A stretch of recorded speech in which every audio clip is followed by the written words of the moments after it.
Good morning, evening, or afternoon, ladies and gentlemen. Welcome back to the One Up Podcast.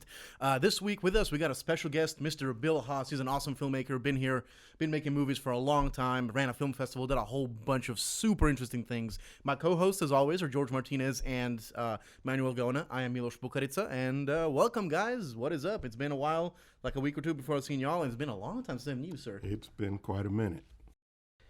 Oh, yeah. Thank you for coming on. How would you normally introduce yourself to someone? It depends on whether or not I owe them money. All things being equal, hey, I'm Bill Haas, and that's it. Now, do you mean professionally? My professionally, your titles. I'm Bill Haas, actor, writer, director, Film Fest founder. Sometimes I like asking like how someone would introduce themselves just to see what's the first thing they like tell people they are, like if they're a director or a writer or a writer-director, because like being indie, you know, you're wearing like all the hats, so exactly, it's like yes. Which one's your primary focus, the way you introduce yourself? Sometimes I merge it. I'm a director, you know, because I act and direct, and which led to writing. So those are the three things I consider myself primarily: director, writer, actor. You know, depending on the project. That's awesome, man. I'm just trying to remember exactly how I found out about your film festival, because I think that's where I first met you. Was either that or it was one of the TCC festivals you were judging. I think that was it. I think it was through TCC. I think that's where I met all you guys, and then you when we reshot that one film. I was thinking of that when I was walking up. What was the name of that film that we reshot? Remember, it showed at the festival, and then we came out and we reshot it. It was Elliot's film. Do you remember? Oh yeah, it was. I forgot the name of it, but it was a really good film with the dark angel and the good angel, or whatever you want to call them, the conscious and the subconscious working together against the girl's well-being. That was the premise of the movie, but I remember what movie that was. I just forgot the title of it. Right. But yeah, right. it was excellent working with you. I know Miss Floyd, whenever we reshot it, she's like, I think I like how the other one was shot. She said, I think it lost something in like the reshoot. Yeah, I was like, yeah. That's when you redo something, because I've redone a film, and you really have to approach it as an entirely different project. You're going to lose something if you just reshoot. So it's good to learn that lesson early. I think even just following up, like an example is like when you're making sequels to movies where like nobody's was involved in the first one. This is just all new people. It's never the same. It's not. Yeah. It's not.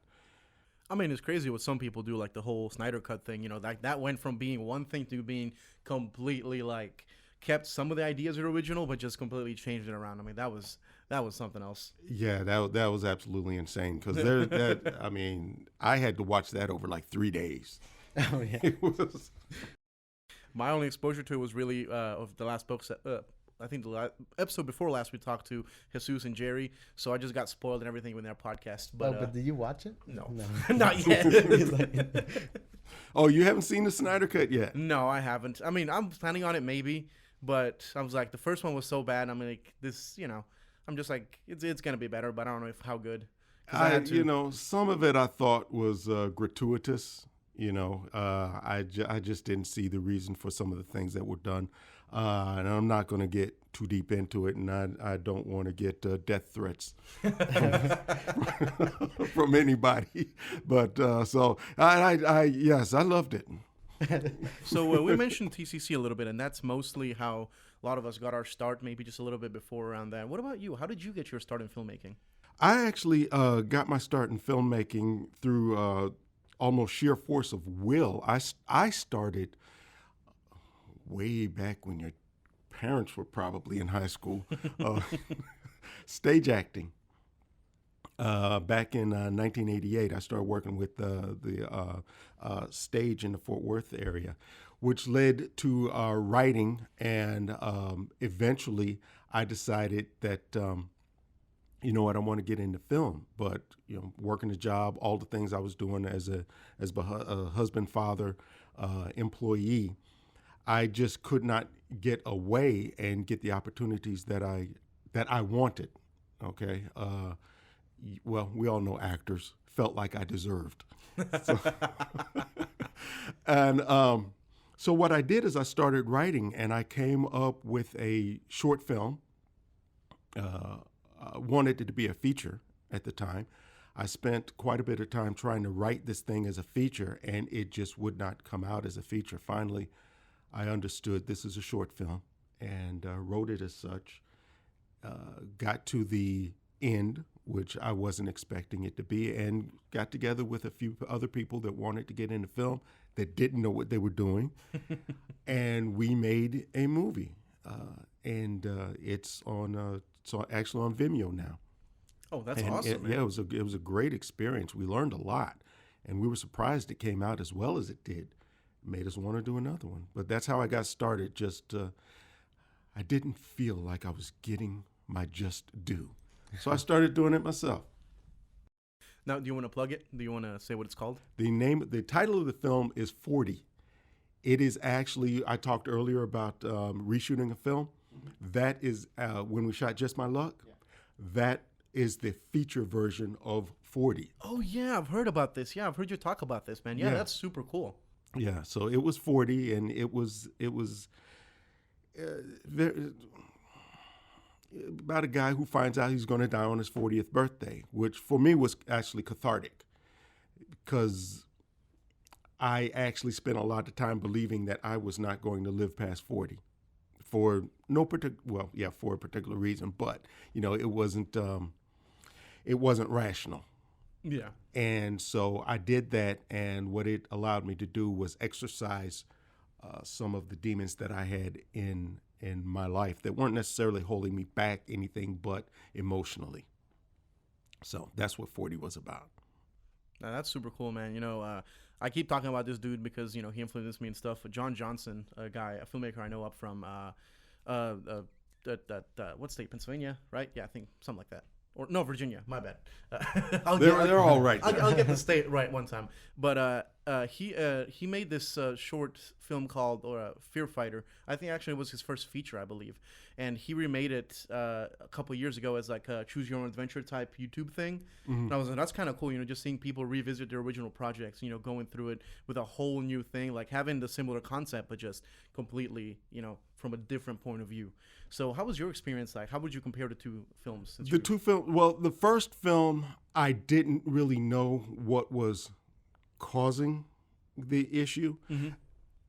And I almost look at the two films as a parallel universe type thing. Okay, yeah. They have the same basic characters.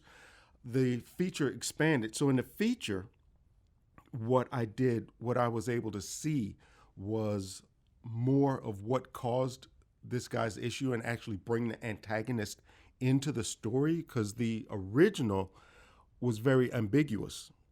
The antagonist was not present. The antagonist wasn't even spoken of. I didn't know who the antagonist was at that point. Probably a good thing, because I struggled to work with what I did know. And what I did have, that was my very first project. I directed it, I wrote it, I acted it in it. Only 2 syllables in acted, right? I acted in it. And it was nowhere near as easy as I thought it would be. One thing I learned first time I called action for one of my scenes, I realized I knew nothing about the story as a director. I knew it as a writer. I knew it to a certain extent as an actor, but I knew nothing about the story as a director. And that's when I realized the first time I called action on that story. Very, very, very important lesson. So when I went back and I readdressed it, I, of course, wrote the script, the expanded script, studied it, studied the backstory, studied all of the characters, made sure I knew them. And of course, then once all that was done, I shut down those sides of it and looked at it as a director. Sent the writer, sent the egotistical actor out of the room, and sat there as a director and studied it. So I was able to address it more as a director when necessary, when we shot it as Just My Luck. The two stories, like I say, parallel universes of the same thing, a deeper understanding. The first story has a very ambiguous ending. The second story has a definite ending. What was your focus whenever you were breaking it down as a director? What were you looking for? You talking about when in which one? And both of them, because you took some lessons after doing the short film. So whenever you did the feature, you knew what to look for. What was it that you were looking for as a director? Not so much that I knew what to look for, because I understood the story. In both experiences. I did understand the story. The question was, how do you frame this story? How do you tell the story? I know the story. The story's been told to me. Is it like, through how do you exposure. tell it visually How that do you you're tell looking it for? visually? Yes. And I didn't understand that. I thought that I wrote it would carry me through, and that's not true. You know, that is absolutely not true. And I say this because I learned the lesson. I say this for anybody who's listening. I mean, just because you wrote it does not mean you know it. I still haven't gone back to watch this, but you knew that Stephen King directed his own version of The Shining for like TV. Was it The Shining, or was it that Machine movie? It's The Shining, but he It's also The did Shining? like, I think he also directed the Machine Maximum one, Overdrive. Maximum Overdrive. Yeah, Maximum. He did it. I did not know that. But he didn't like what Stanley Kubrick did with The Shining, so he did his own. That was like a made-for-TV special. Okay, all It was right. like I 6 didn't know. hours, right? Yeah, something Yeah. like that. Yeah, writers. Because everything's important. Yeah, and I mean, I also remember like really nobody liking that one. Everybody still preferring the original, except for him. Right. Like the Kubrick movie. He was the only one who didn't like it. Yeah, I mean, Jack Nicholson. Yeah. I mean, you cannot. And Kubrick. But man, I'm glad you persevered through that first movie, man, because you said you had issues, stuff like that. I know I've worked with a lot of people in the industry. Well, not really a lot. There's a couple people I worked with that I worked with once and never again because just because they didn't want to do it again. You know, they're like, I want to act, I want to do this, I want to try this, and then they see what a production's like, they see what it takes, and then they're like, you know what, maybe I don't want to do this. Specifically, I've had to do with actors like that. Some of my friends are like, I want to act, and then nope. And you know, it's try it, see if it's for you. You know, and you have to, when you do things like this, when you truly are pursuing, whether it be an actor, whether it be a writer, whether it be a director, you have to really be doing this for more than yourself. You know, I direct a film. And of course, I'm directing a film that I want to see. I'm also, as the director, I'm taking the responsibility of being the eyes of every audience member who's going to see it. So you're doing it for more than just you. If you're doing it just for you, you're not doing it for much. And those are the things that keep you going when you want to quit. Because I can't think of any project I've been on where at some point it was just, you know what, I'm not doing this anymore. I'm done. I'm done. I'm not even finishing this one. You know? And fortunately, there's always somebody there that says, yeah, I will slash your tires if you don't finish this. Yeah, for me, I mean, production stuff like that, I'm always like, oh my God, why am I doing this to myself? What is going on? All this stuff. And then at the end, I'm like, the feeling after you finish a production, it's so good that it's so addicting that the pain of going through production is so worth it. Oh my goodness. Yeah. And when you see that scene that you were able to capture exactly like you saw it in your mind, that is, I mean, that makes it all worth it. And then when the audience gets it, that right there is, that's why you do it, to tell the stories, to touch the people, to help them see, feel, see better about humanity, because ultimately that's what artists are. We capture society as it exists during our time. Even if we're making period pieces, they're based on, the lens of what we see. And that's what we do as artists, is we record history more so than the politicians more so than anybody else.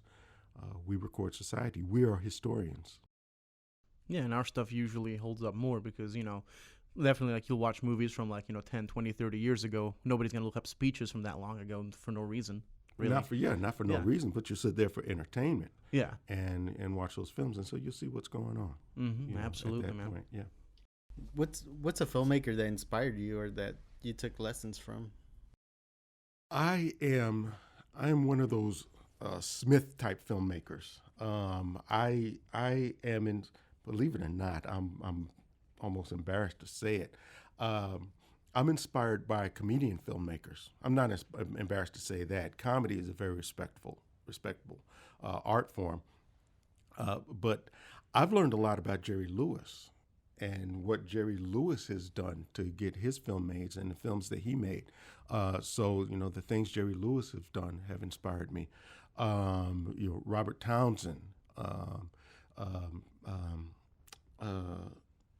Blazing Saddles. Mel Brooks. Mel Brooks. The directors who get into their own stuff, so directors have to a large extent inspired me. How do they do what they do? How do they break down things? How do they act in a scene that they're also directing, or how do they direct a scene that they're acting? So a lot of those comedic directors, actors, filmmakers that lean towards comedy, they inspire me because I think that, or I know that, a lot of things can be said through the lens of humor that don't necessarily go over as well through the lens of drama. I heard recently, well, this was like Seth Rogen talking, where he was saying that it was much more difficult making a comedy than it was making a drama. Yeah. Because timing. When you're doing comedy live, you can tell whether or not it's working because people laugh. Comedians get off stage. Was I funny? Did they laugh? If they did, you were. If you didn't, and that changes from audience to audience because I used to do stand-up comedy. So that changes from audience to audience. You do something exactly the same way the next night, it's not necessarily going to go over. So when it's live, you can tell that something is working, but when you're making a film, you just have to really, really, really trust your instincts. Some of the hardest things for me to direct is taking a actor who's not naturally a comedian and get them to do basically the punchline of the scene before, because I had it was with Just My Luck. I had a scene that it was this big, huge buildup, but the punchline was the first line in the next scene, and getting that actor to deliver that punchline, yeah. Oh my God, how many takes? Yeah, we ran out of time. Oh, but we did get something that worked. We did end up getting something that worked. So yeah, filming comedy, I can see that. I know there's some filmmakers that say they don't like improvising, or they'll allow some improvising, but they stick to the script as much as they can because sometimes they can't base it off the crew, because if the crew's hearing the jokes, they're supposed to not laugh, right? And it throws off somebody that's used to comedy, and then they'll try and come up with other things to try and make the crew laugh to make sure it's funny, but it'll throw off the whole shoot once they get into the editing. Yeah, so because you've got laughter in the no, even without the laughter, they said it just throws it off because now he's going off script and he'll trying to improvise. And I think this had something to do with, it was a story about Rodney Dangerfield. Rodney Dangerfield. Oh, yeah. Okay, yeah. There, I think it depends on the entire dynamic of not the crew but the cast. If the cast can pick up on it and go, and the specific line itself, because if you look at the bloopers of any, especially Ryan Reynolds of film, there's going to be a lot of lines that are thrown out, and lots of times they're going to be a throwaway. So those are like the best improvs. Yeah, Sometimes. And then, I mean, you get a Jonathan Winters and a Robin Williams together, and they can just go. And I think improvisation definitely has its place, and there's only a few filmmakers that do that, but they'll try and stack the cast with people who know improv. Yeah, you've got to. Otherwise, if you've got one person that's just going to be, lost, basically. Have you ever watched Curb Your Enthusiasm? I have not. That's that's on my list of binging of ones to binge. I'm actually binging Game of Thrones right now. I binged Curb Your Enthusiasm through the pandemic, Mm-hmm. and I ended up really liking the show. But then I found out that a lot of the writing, they just have like an outline of the story, but they let all the actors improvise. Yeah. So I mean, if you've got a good cast that can do that, a lot of Chris, what is his name? Waiting for Guffman, Best in Show. A lot of all of his movies are pretty much improvised, and you notice it's the same cast in all of them. So yeah, those are great. And as far as I go, when I'm doing a film, I would prefer that an actor improvises a line that brings out the idea more than trying to say words that are written that are unnatural to them. Because and that's how I feel about improvisation in general. And I'll tell actors that all the time. Say the words that feel natural to you that mean the same thing. That's good. Unless it is a specific element that means this exact phraseology needs to be said, then do what's going to sound natural to you. It's going to, because that's what I want in my presentation, is a naturalistic presentation. So yeah, improv is great. Improv is great. Changing up the words a little bit, that works, as long as it continues the idea of this. Continues the idea, and we see truth, because that's the whole thing. Is I want to see truth. I want to see truth in the things that I consume, and I want to see truth in the things that I make. Yeah. So, I mean, with that, talk about improvising lines like that. One of the last projects we worked on, Deslizarsé, I was just finished editing it. We still got to go through some ADR, and then we're going to release it. But, yeah, I mean, the script, I feel like it was pretty good, because we sat down with Manuel, and because he wrote it and everything, directed it. And so we sat down with him, we worked through the script again, got the lines to where we really liked them, and then because we were kind of short on time, we didn't really have time to improvise. But I feel like, based on the characters, like especially for America, because English is not her first language, so some of the words were a little harder for her and stuff like that to say in English. And so I feel like if we let her improvise some of that, and maybe a little bit of our the Jerry's lines too, if we let him improvise a little bit as well, I feel like it would have turned out better.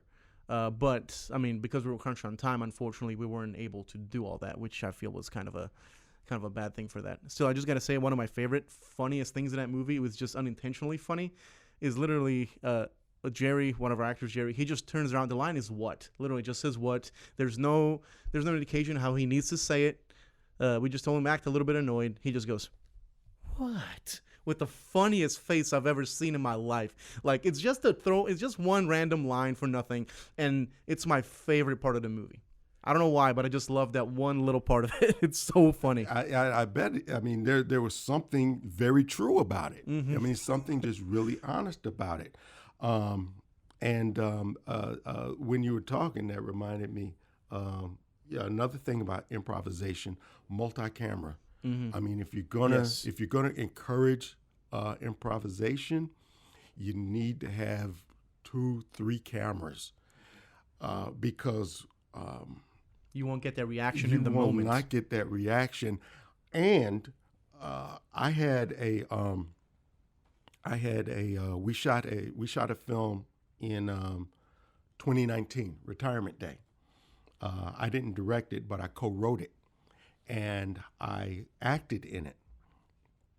And we had one scene where some stuff started happening. The thing was, my wife was supposed to hand me a tie, and I put it on. Well, the director said, well, help him put it on. Well, she started helping me put it on, and then she said something to me. Well, none of this was in the script. I know this because I wrote the script. Okay. So she said something to me, and so I said something back. And we just went back and forth and had this beautiful exchange. I mean, it was magical. And then he said, okay, do it again. Oh, no. What did I say? So we had to do playback and actually write the lines down because they were beautiful lines, but they were like this. It's like if somebody says, okay, you guys, I'm going to set the camera up over there. Do it again. I've heard of like Adam McKay uses a lot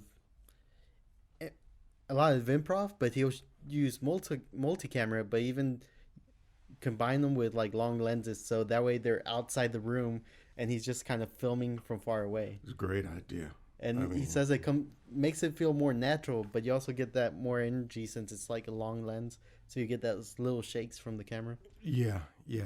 That's and it removes that I'm on the camera thing from the actors. You know, they're just interacting with each other, and I dare say that a lot of these actors probably have stage experience, and so they start feeling more like they're doing a stage play. You know, which gives you, the difference between a stage play and film acting is night and day. And there's just an energy that's there once that cast starts gelling, you know, in a stage play. And so that probably encourages that feeling there. Are you still doing stage stuff? Because I know you said you got your start in it. I am getting back into it. I am waiting for this this current situation to fully resolve itself so that we can start gathering in groups. And that is one thing that I really want to do. I recently retired from my regular job, and the plan was retire and then start acting again, acting more, and of course making my own projects. So yeah, I'm very much looking forward to getting on stage again, because it's film is wonderful. Wouldn't trade film for anything. And film is nice. You do it and you can share it with so many people. With live theater, there's this intimacy that draws the audience in, and people who love live theater love it just as much as the movies. I've been on stage with people yelling at my character, not realizing I can hear them. So yeah, I'm very much looking forward to getting back into that. It's been a while since I went to watch a play, but they made us go watch plays a lot in school. Like our English teacher would do like extra credit assignments, and you could just go watch a local play. I could pretty much tell how you felt about it, because you said they made us. Well, I didn't. It's not something I disliked because I enjoyed it. We went to the Jubilee and watched a play called Blue Eyes. The Bluest Eye. The Bluest Eye. I was in that. You were in it? I was in that. Yeah. I was probably, I think, a junior in high school when I saw it. Yeah. Wow. I played the old dirty man, Soaphead Church, who killed the girl's dog. You remember that? You don't remember anything. I don't remember evil so much about it. Yeah. But I remember really liking the structure of it because it was a play that went back and forth in time. Yeah. From the girl's family to her house, and then you had the old guy who just did not like people. He didn't like people. He didn't like the smell of people. He didn't like the sight of people. It's just everything about it was just it made me sick. So, and people asked me after the show. They said, you speak English so well. Because I actually tried to do a heavy Jamaican accent for that. And the director said, finally, after a couple of weeks, he said, just stop, just use your normal voice. This isn't working. And when I tried to go back to my normal voice, I couldn't. It left a really slight accent there, which is why every time I think of that character, I get to just a little bit of it. But yeah, I was in that, The Bluest Eye, the little girl who killed herself at the end. Well, I guess the rest of you don't have to go see it now, do you? Hey, Manuel, you being an English teacher, is this giving you ideas for extra credit for your kids, or what? Maybe. I too young to go places like that. So that's where we met. Well, I always thought it was like at the film festival at TCC. No, actually it was before that. Wow. You saw you were in a crowd, you're like, that kid, he's going to make movies. He's going to make, I'm going to do a radio show with him one day. That's hilarious, man. That's pretty cool. Yeah, it shows you the world is much smaller than you think, man. That's super cool. Yeah. I think after I saw the play, the teacher tried to have a discussion because she went with the class, whoever showed up. Mm-hmm. She was there for the show. And afterwards, she wanted to have a discussion. And I remember I was the only one that talked about the structure of it. I'm like, because at that time I was getting really into filmmaking, like script writing. So I was like, I was really interested in how they broke everything down, and it's different timelines to tell the story. And everybody just stared at me for a little bit. Yeah, you were ahead of your time. That geniuses get that a lot. Yes. I think that's the first time we've been called that. Congratulations. Oh my God.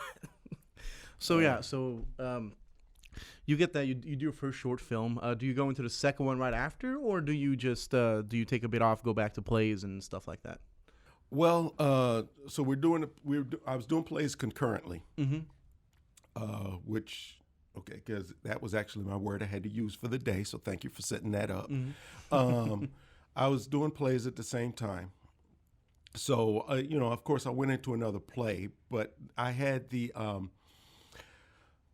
director that was really instrumental in me developing as a stage actor once told me that the perfect scene has no words.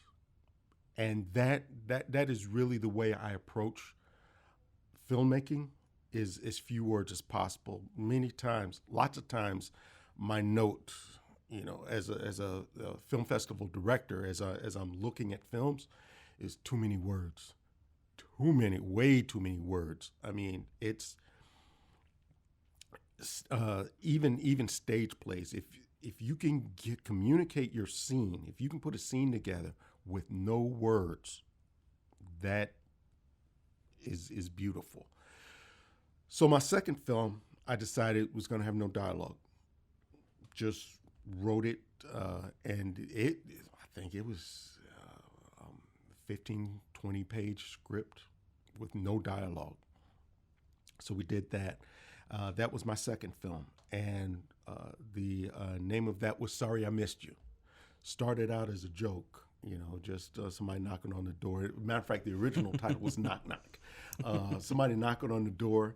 The guy opens the door, and there's nobody there, and he goes back around his day and knocks on his door and opens the door. Nobody's there. This happened several times until at some point he opens the door and he sees himself, and then he just screams, and just shot of him screaming, shot of the house, shot of the street, shot of the planet. I thought that was the funniest thing I could do. So we started shooting it, and I was going to act in it, and I very quickly realized that. So that was my second film, and I fired myself. Oh no! Yeah, because I realized that the level of intimacy that this film required and the specific camera work that I wanted, I had to do it, and I could not act. I couldn't act in it and do it at the same time. So, I ended up. I was doing a play at the same time. The Bluest Eye. Yeah. No, it wasn't. It was Gem of the Ocean. It was Gem of the Ocean, which was the same season as The Bluest Eye. But we're doing Gem of the Ocean, and one of the actors, his name is Al. Last name is escaping me right now. I really apologize, Al. But I assure you, I can see your face right now. I asked him if he would do it, and he showed so much trust, because he confessed after we did it that what we were doing made zero sense to him while we were doing, because he had no, basically I just had him, okay, this is a scene where you run to the door and open it up, and then we're going to cut. Okay, do it. All right, now this is the next scene where you run to the door and you swing it open. Okay, now do the same thing again, but now a little bit more angry. We had, I had like an Excel spreadsheet with props that needed to be on the table at any given time. Because if you look at that film, and name of the film is Sorry I Missed You, you look at that film, you'll see that it looks like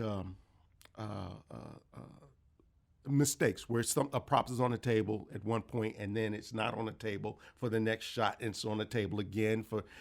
That was a map that I had. Okay, so for this scene, this prop is here. For this following scene, it's not here. For this, and he's never touching it. What's happening? All right. So when I started doing this thing, it was a comedy. It was a joke. It was a knock joke. Knock knock. Who's there? Me. It turned into a psychological thriller. Because I stepped back when I wasn't going to act in it. And again, because I had already made one movie that I didn't understand when I started directing it, I said, okay, you know what, let me examine this a little bit more, see what's actually going on here. And it got pretty dark. It turned into a psychological thriller. And he did a phenomenal job.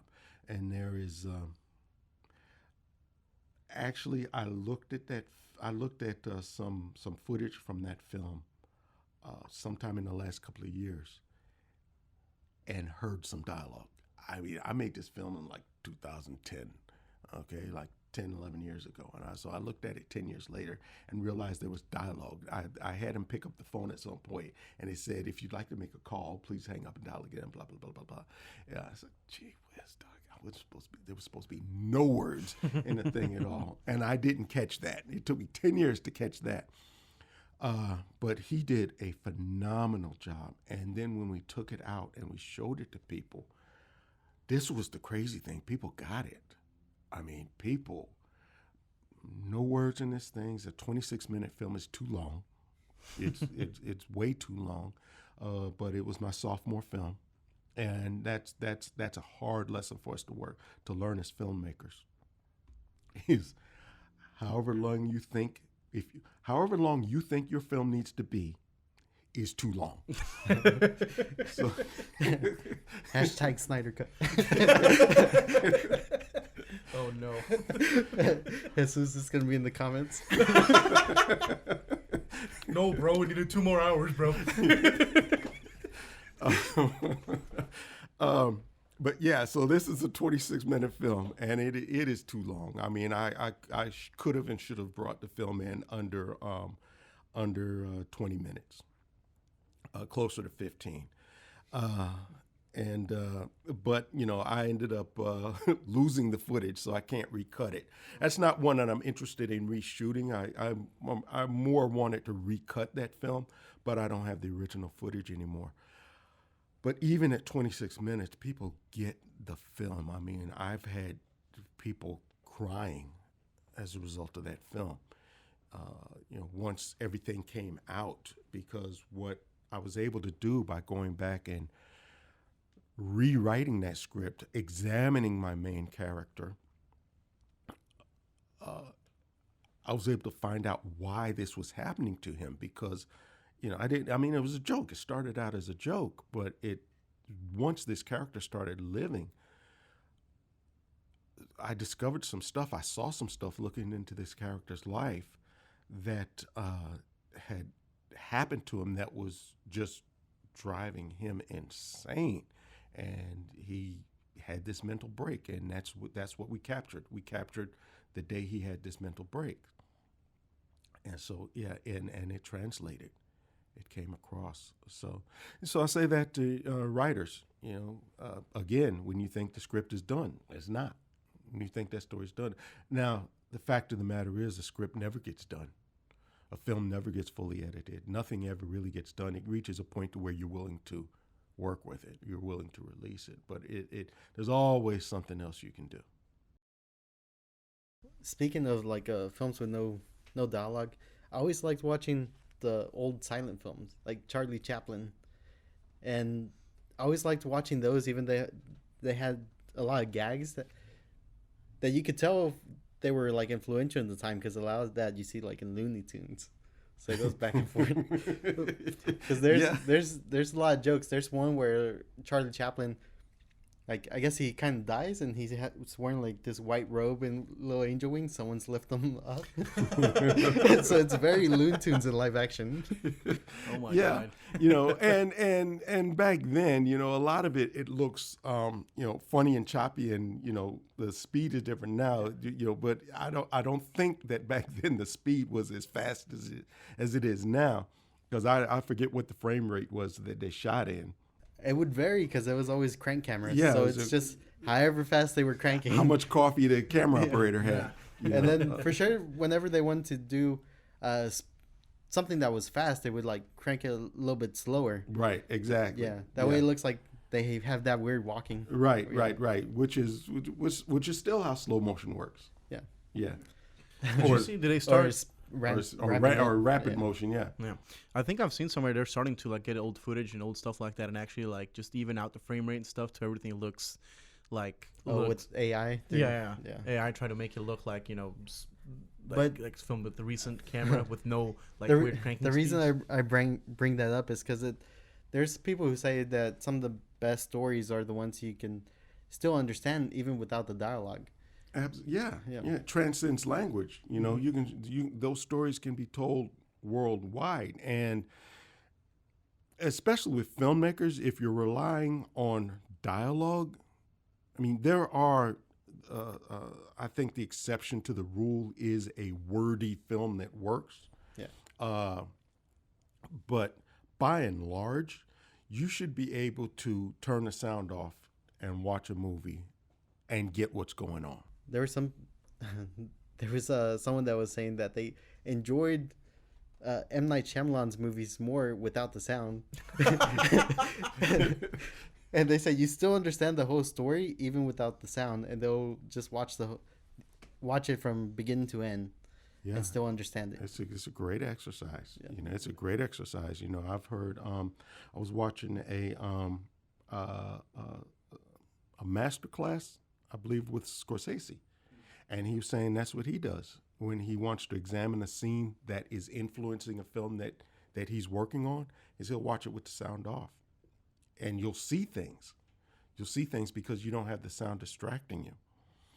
And it's great. You'll notice when things speed up or slow down, because I'm sorry, that was my stomach. I'm going to eat when I leave.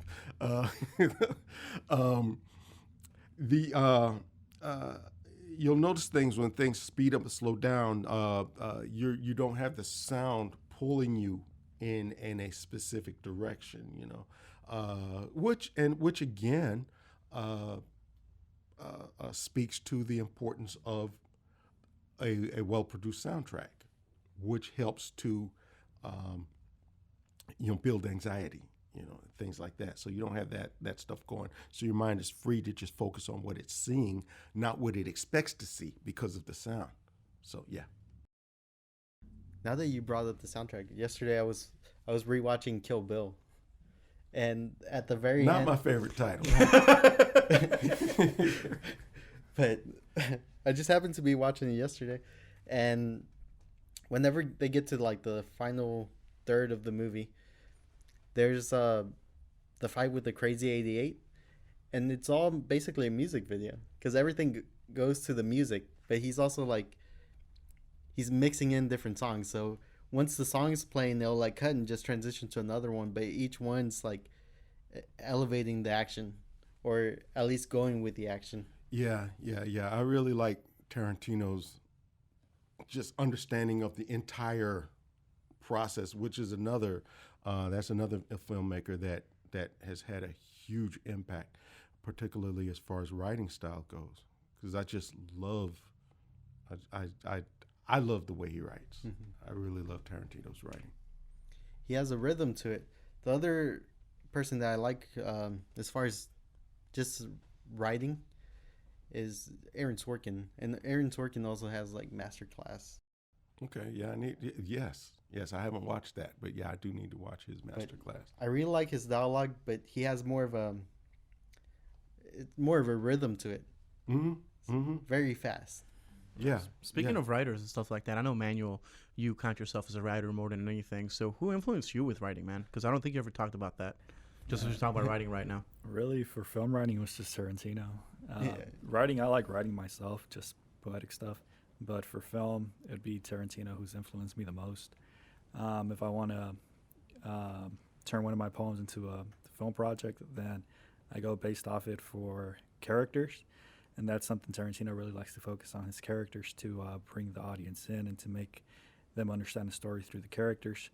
Because, I mean, the characters, through his movies, they drive the movie. And through my writing, I'm like, well, let me make my characters really interesting, just like the way he does, so I can bring my audience into the movie, like, you know, the way he does. So yeah, Tarantino would be the number one person. That's something I've told Milos before. I'm like, that you could tell there's like an imitation to Tarantino a little bit in your writing. Yeah, I mean, I've seen plenty of movies, but I mean, yeah. Well, I mean, when I think of the scene, the go-to scene that one of the first things I think of when I think about Tarantino's writing is in Django Unchained. Yeah, the Klan scene where they're arguing about the guy's wife making the costumes, which is a perfect example of which is what I whenever I talk about writing, I try to tell writers, I do tell writers, people never talk about what they're actually doing. People do what they're doing and they talk about something else while they're doing. I mean, if any of us look at earlier today, whatever we were doing, we were not talking about what we were doing. We weren't talking about what we had our hands on. We weren't talking about where our feet were or anything like that. We were talking about whatever was on our mind. Yeah, this is not a podcast about making a podcast. It's about filmmaking, exactly. Right. Yeah. And so, that's what I pick up. I just love how Tarantino does that. I mean, yeah, speaking on characters too, my all-time favorite character of all time would be Neo from Matrix. And the reason I don't watch that movie 100 times probably in a year, it's not because of the great action. It's not because of the great story. It's mostly because of the character Neo. He goes from being this, person in society to waking up in a dream to waking up in a different dream. And he's just going through life's phases, but he never changes who he really deeply inside is. He just stays true to himself. And that's the person who's a dreamer. He just dreams and believes that anything's possible. And it unlocks a different phase towards uncovering a truth that's never going to be uncovered. But he doesn't mind it because he's always been that person. And that's the characters. I mean, that's what brings me and drives me to watching The Matrix over and over again. It's the crazy action, but number one would be the character Neo.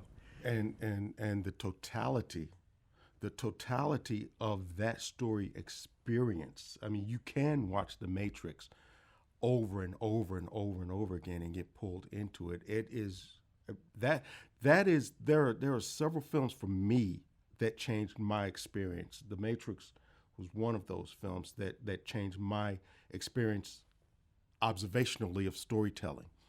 That changed the game. Okay, The Matrix did that. The American Werewolf in London did that for me. Nightmare on Elm Street, the original Nightmare on Elm Street. I mean, those for me are the major films that changed the game. Because, I mean, you guys growing up, I mean, it was always like that. But Freddy Krueger, that was the first time when his arm stretched out and he walked through that gate. I mean, that was the first time I saw a monster that would actually do that. I grew up on, Lon Chaney turned into a werewolf. He fall under the camera, come back with more hair, fall down, come back with more hair. And if he ran up to a gate or a fence, he couldn't get through it. Frankenstein couldn't get through it. The werewolf couldn't get, the mummy couldn't get through, no monsters. And then in the mid-'80s, Freddy Krueger, he came to a gate. I said, oh my God, they're safe. And he walked through it. Yeah, Nightmare on Elm Street, that was a game changer. Were there movies that were influential to you, like wanting to become a filmmaker or wanting to get more into film? I can't think of specific. I think it's more of filmmakers who did it than a specific movie that made me say, I want to do that. Looking back on my life, for whatever reason, I was a kid like you that was paying attention to stuff nobody else was paying attention to. I remember when, as a kid, I used to actually count how many seconds there were between shot changes. I didn't know that's what it was at the time, but I would count, how many seconds is there between when they changed the shot, And I thought all that was in the script. Hold on, actress, for 3 seconds. Hold on. I thought leaves blow. One leaf separates and blows across it. I thought the script was that detailed. So I can't think of a specific film that made me want to get into filmmaking. For me, it was a natural evolution of being a storyteller. Another way to tell stories, and I realized that my nature, my position in society, was a storyteller when I was in my early, late tweens. Well, I guess there's only a couple of years of tweens, so you're tweens. Yeah. 10, 11, 12, somewhere around there, I realized I was a storyteller.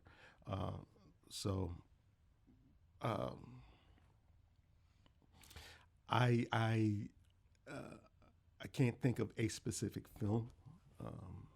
As I look at that part of my life, I remember, a lot of Abbott and Costello, a lot of, again, going back to the comedies, and how they did that. So, yeah, I mean, comedies are really influential. Some of my favorite movies have to be the Cornetto trilogy, the Shaun of the Dead, the Hot Fuzz and World's End. Mm-hmm. Yeah, Hot Fuzz is probably one of my favorite movies, just because I love that type of humor. Plus, the way it's shot is also like really nicely done. The humor's in the shots, not in the dialogue, which is what I love. Right, like it's filmed funny, not haha like words are funny. It's edited funny. I think there was like a big essay that got popular, like a video essay that got popular, where it like breaks down the way he does comedy compared to like American comedies, where it's like watch that, wide camera and then everyone say their jokes and then they do multiple takes and then just cut it together. His is like the jokes are also in the shot as well as in the actions of like the characters. And like the really simple one is like when they're just serving beer, everybody's getting the beer and you just hear the ksh, ksh, ksh, and then one guy gets water and it's just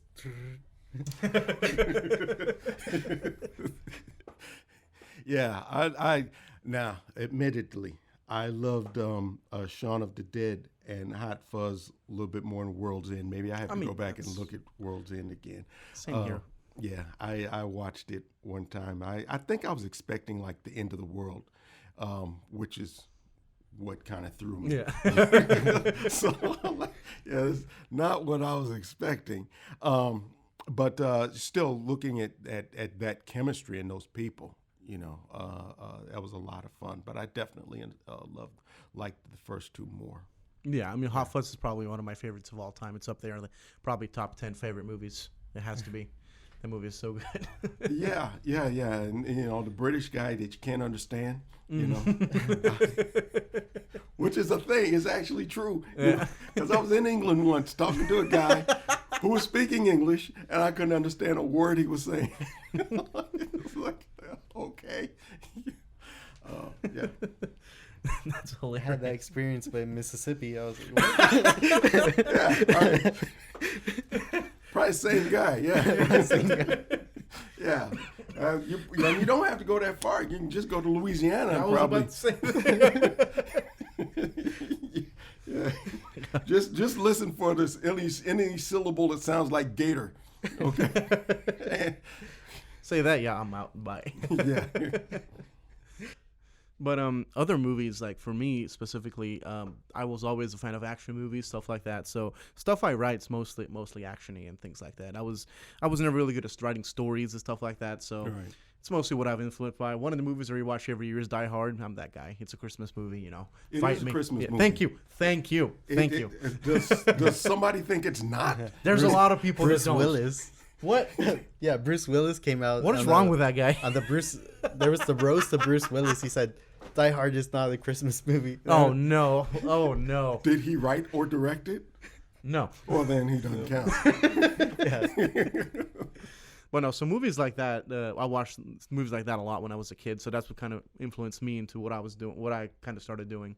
And of course, like the movie that really got me into it, I mentioned John Johnson. Like he made crappy horror comedies, and I was like, he can make these, and these look like they're a lot of fun to work on. Now, movies are not that great, I'll be honest, but like because they're self-aware funny, which makes them definitely good. Yeah. But I was like, he can do this, do what he loves, and make money. I want to be a filmmaker. Like he can live off of doing what he loves, and that's why I was like, that's what kind of influenced me to kind of like, if he can do that, I can do this. I can do what I love and live off Yeah. of it. Now you were speaking earlier about comedy being difficult. To Mm-hmm. me, in my mind, as a director, as a filmmaker, action is more difficult. I mean, because you have to get that You have to kinetic film it energy right, yeah. just right, and horror, because you have to time those cuts just exactly right. Otherwise, it's just not going to work. And it relies a lot on the soundtrack also. So yeah, hats off to you, because. I mean, I haven't filmed anything in a while. I'm still in the running process of a couple of things, so we'll see. So no hands off yet, because there's not much to see yet. But once that happens, hopefully, Well, it'll be something good. I'll have hat ready. Thank you, take sir. off. Thank you, sir. And my hat's already off. It's been off for all your stuff, so hey. Thank you. Is there a project that you're working on currently, or that you're trying to get moving?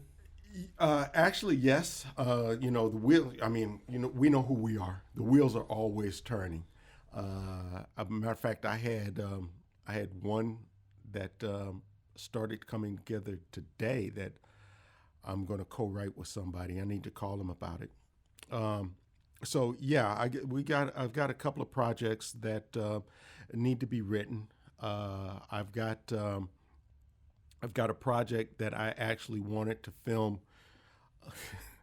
back when I thought COVID was going to be done by January. Yeah. I had one that I wanted to film then. It's ready for another pass as a writer. I stopped rather than move forward with any projects. I stopped and said, you know what, before I put anything else out there, before I start doing anything else, let me finish what I have on my table. So I have a documentary. I do some work as an editor also. That is a that's a reward in and of itself. You know, of course, an editor is the last person that makes the film. You know, because we all know there are three films: the one the writer wrote, the one the director made, and then one the editor puts out. So I was trusted to edit a documentary with very little guidance, and got this together. I've been working on it for a couple of years because I look at the footage and just have to see where it's coming from. Charles Bush, it's his documentary. I look at the footage and just see the story, and it just took a while because he pretty much gave me free reign. Just make the film you see, and okay. So I did. I thought it was going to be a short. It ended up being a feature. We had that much material. That much good material. That much good material. And so I did that. So literally today, just before I came here, I pushed it up for him to look at and review. So once he says, yes, Bill, this is it, render the final movie, I shall be released from my bond. And I can move on to, there was a film that I shot, I believe in 2017, How to Make a Baby. That was my second feature. I shot that. And we hit the film festival circuit, and I cringed every time that movie played. It was just elements of it that I could not sit in the same room with that film. So I decided, okay, you know what? I just need to redo this. So I went back to square one and started recutting the film, fixing the issues that were really getting on my nerves with that film. So I need to recut that because that's a film that I really enjoy watching. I'm not in it. Other than I wrote it and directed it, I'm not in it. And what the actors did with this, the way they brought this to life, and just the truth that I see when I watch this film, I think that it is something that a wider audience is going to enjoy. And so I need to make the best presentation for the actors and everybody who worked on it. You worked on it. For everybody who worked on it, make the best presentation for them, and get it out there, and stop saying, we're going to go back and we're going to fix this. We're going to, I'm fixing it now. And then we're going to, that's going to be, I consider everything that we did up until now just test screening. And, then I started working on it. Then, COVID hit and, all the things that went along with that. And then I decided, I'm going to finish this documentary. Then I'm going to finish this. And then once I get these things off my plate, then I'll move on with the next things that I want to do. So I'm going to step back and I'm going to go back to short films, make a few short films. Because that's, we say that our goal as filmmakers is to make a feature. I want to make a feature. Short films are films too. And if you need a feature to tell a complete story, you're not examining your story enough. As filmmakers, we need to be able to tell stories, a complete story in short form. You're going to leave the audience hanging? Yeah. It's going to be a small part of a larger story, but you can tell a story that leaves your audience satisfied in that they feel they got the whole thing. Primary rule, one of the strongest rules of entertainment, always leave them wanting more. Yes, absolutely. If they've had enough, you stayed too long. So that's that. So that's one thing about short films. When most of the audience looks at your short film and says, well, what happened with that character? And I would like to see this. And is this part of a bigger? You did a good job. You got them interested. They care about your characters. They care about your story. There is nothing wrong with short film, and I really got excited about short film again when I watched The Ballad of Buster Scruggs. Yeah, which was an anthology of short films, and what is it? Love, Robot. Love, Death, and Robots. Love, Death, Robots. Just short film anthologies. I believe that to an extent there's a market for that. Short films are becoming more marketable than they used to be, with the the advent of online platforms such as Amazon Prime, and stuff like that, Vimeo, and other things you can use, to get, and people that want to consume while they're waiting in line, or so something that can be consumed in 15, 20 minutes or less. I mean, it also has to kind of do with attention span. People's attention span has kind of, I feel like, gotten shorter through the internet era. So I feel like that's why short films also kind of have an advantage sometimes. Yeah, definitely. And short films are easier to get made. Yeah, of course. Yeah. So for distribution, for your feature, actually, for Just My Luck, did you do self-distribution, or did you, how did you distribute that? Just My Luck was a learn how to make a feature type film, which was why I went back to 40 and reimagined that. Yeah. So distribution of that was more or less putting it on Vimeo. Okay. Because the thing about that was getting it done, learning how to do it, and just seeing that we could get one through the gate. Because that's important. You've got to finish. You've got to get that win under your belt. Yeah, I'm trying to finish the project we're working on. Like I mentioned earlier, we just noticed we need some ADR, and that's it. And I'm finally gonna be like, we're done. We need to finish it so I can be like, we're done with it. No more. Let's focus on the next one. Yeah. Get it to the point to where you're willing to let it represent you. Yeah. Yo, can we reshoot from the beginning? Right now I'm to the point where I'm like trying to figure out funding, or like how much I could fund something myself, and then try and make just a small feature from it. But that's well, and it's getting a little bit easier. I have to, you have to partner with people that do that. You need a producer that'll do that. You need one to know that's going to lose their money or probably not get it back when it comes to film. You work at it long enough. You don't do anything that's overly ambitious. Any film should be able to make back what was put into it. If you give hopefully. Hopefully you give it a effort.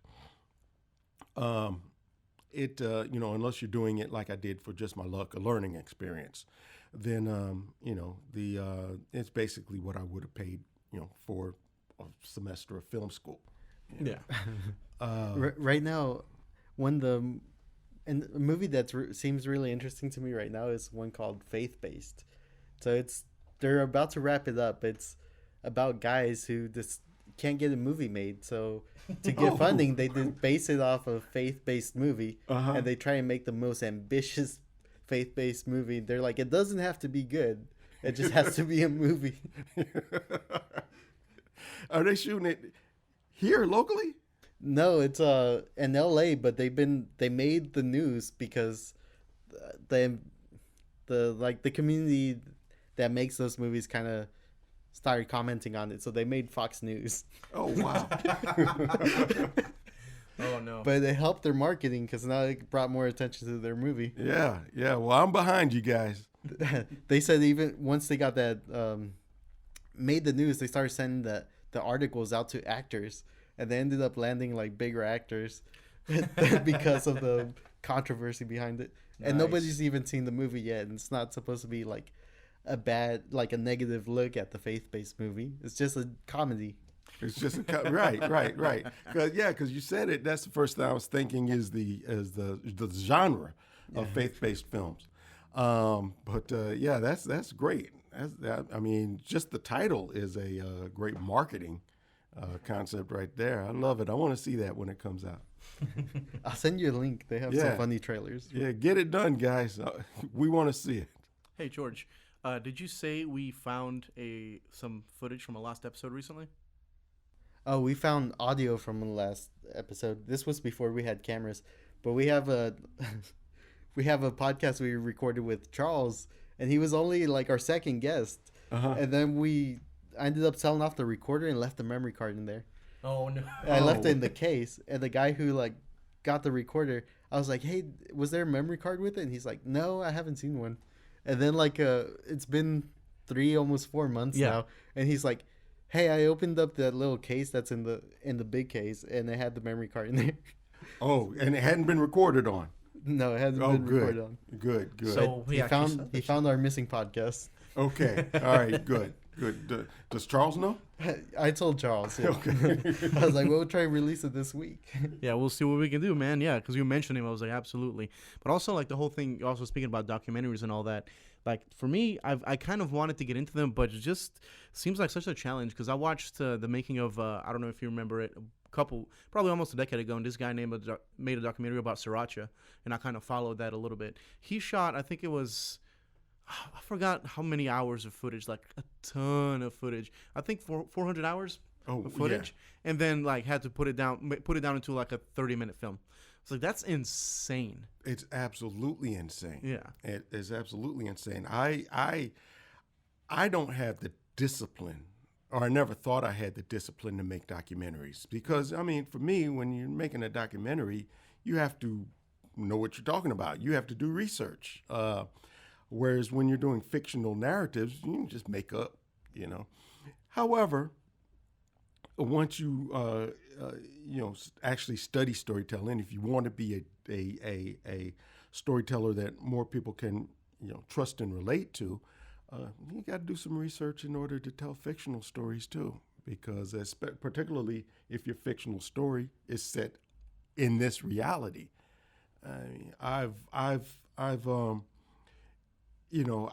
watched films where the main character has diabetes, which is being handled like a fatal disease that needs something done with it, every 20 minutes or else, and like, like you can do that, call reading it something at else. all, any research, any little bit of research at all would tell you that, diabetes is not that kind of problem. So yeah, documentaries to me has always seemed like something that would just require so much discipline and research. I've been working with a couple of filmmakers that do like documentaries, Charles, and a few others, and I've seen that there's also you can ask questions. You can have a documentary where you're educating people and telling them what happened, but there's also a way to document just what people think about a given moment in time, which doesn't require as much research. So you ask a question, you ask everybody a question, what do you think about this? And you get their responses, and you come up with something interesting. That's what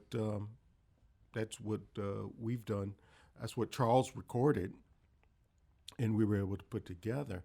And as a film festival judge, I've seen a lot of those. Just present the question and get what people think. You're not saying that's what it is. What you're saying is this is what people think about it. Are you allowed to say what it's about or anything, or no? What do you think? It's well, I don't want to give too much of it away, Of but course. it's an examination of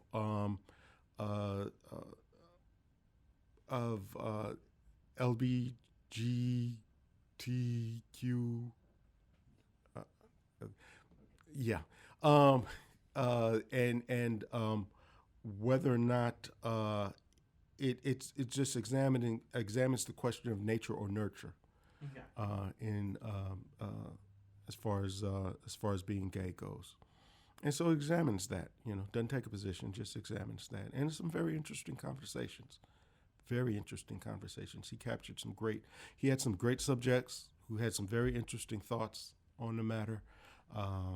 That said some things that, again, that's one of those films. I start watching it, and I just enjoy hearing what the people have to say.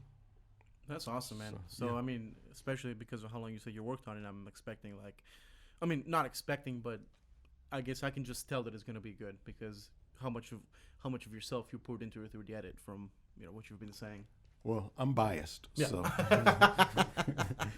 I mean, well, there's people like you who love their own work. There's people like me who hate their own work. So I guess we're on the opposite sketch. well, yeah, I've seen some of my stuff that just you go out in the backyard, dig a 10-foot hole, and bury it. So, I feel like that about all my stuff, but it was like, oh, this is good. I'm like, I don't think so. Shuffle.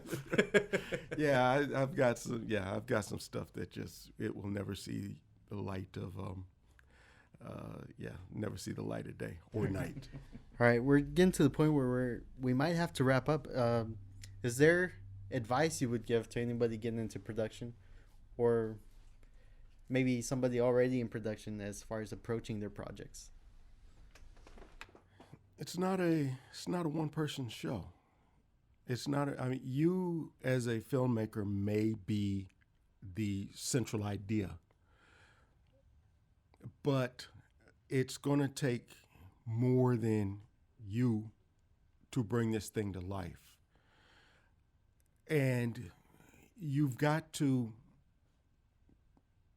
strike that balance of preserving the integrity of your idea with listening to input of people around you. And you should be surrounded by people who know what they're doing. If not through experience, through intuition, surround yourself with people who know what they're doing so that you can listen to them, and surround yourself with people that you can trust to accept, no, we're going to do it this way. Or you can trust to say, okay, well, let's try it that way. So surround yourself with people. Realize it's not a one-man show. Understand the difference between something that has to be your way, something that you can do another way. There's give and take. It's a collaborative process. It's a collaborative art form. If you want to do something only by yourself, paint or write. Filmmaking is collaborative. It's true. I feel like that was amazing advice and a perfectly great note to end on. So thank you so much, Bill, for being here with us today, man. I've learned a lot from you, even before this, obviously, obviously with your judging and stuff like that, and obviously watching your films too. Man, you are an inspiration. As much as, you may or may not think it, you are an inspiration to pretty much everybody at the table. So thank you so much. George, thank you for co-hosting. Manuel, thank you for saying one or two words that you did.